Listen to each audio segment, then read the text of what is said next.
Salut à vous, cette vidéo fait suite à une première vidéo qui présentait quelques raccourcis clavier basiques de Total War Warhammer 3. Ici, nous allons donc regarder quelques raccourcis clavier plus avancés qui peuvent être utiles et très efficaces, d'autant plus que certains sont nouveaux dans la série des Total War Warhammer.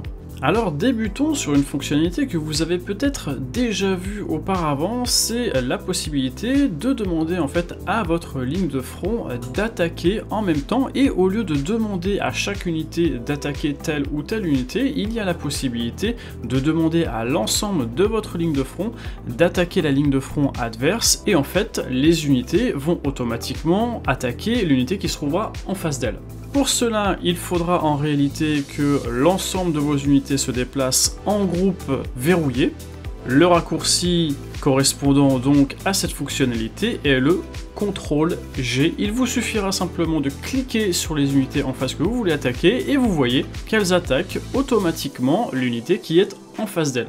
Poursuivons maintenant avec des raccourcis concernant la magie et les capacités que vous pouvez sélectionner simplement pour le moment en bas à droite de votre écran. Et bien pour information, il est possible d'utiliser les sorts directement en maintenant la touche Alt enfoncée et en appuyant sur un numéro correspondant au sort de votre héros ou de votre seigneur. Les chiffres tournent dans le sens des aiguilles d'une montre et pour des joueurs expérimentés, c'est un moyen très rapide de sélectionner le sort préféré au bon moment et faire un maximum de dégâts. Pour augmenter votre sort, il vous suffira d'appuyer une seconde fois sur le chiffre correspondant au sort, ou encore une troisième fois pour annuler la manipulation si besoin.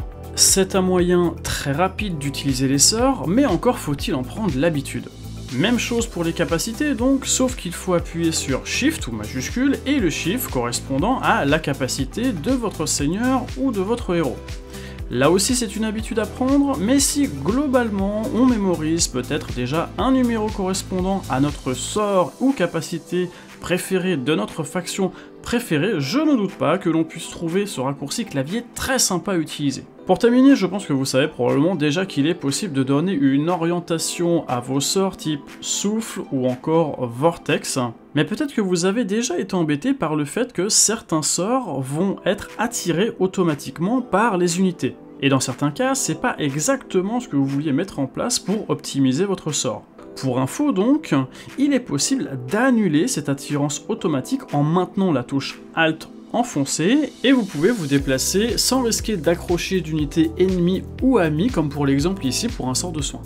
Voilà, cette courte présentation de quelques raccourcis clavier plus avancés est maintenant terminée. Je vous remercie énormément pour votre soutien et je vous dis à très bientôt. En attendant, bonne bataille à vous!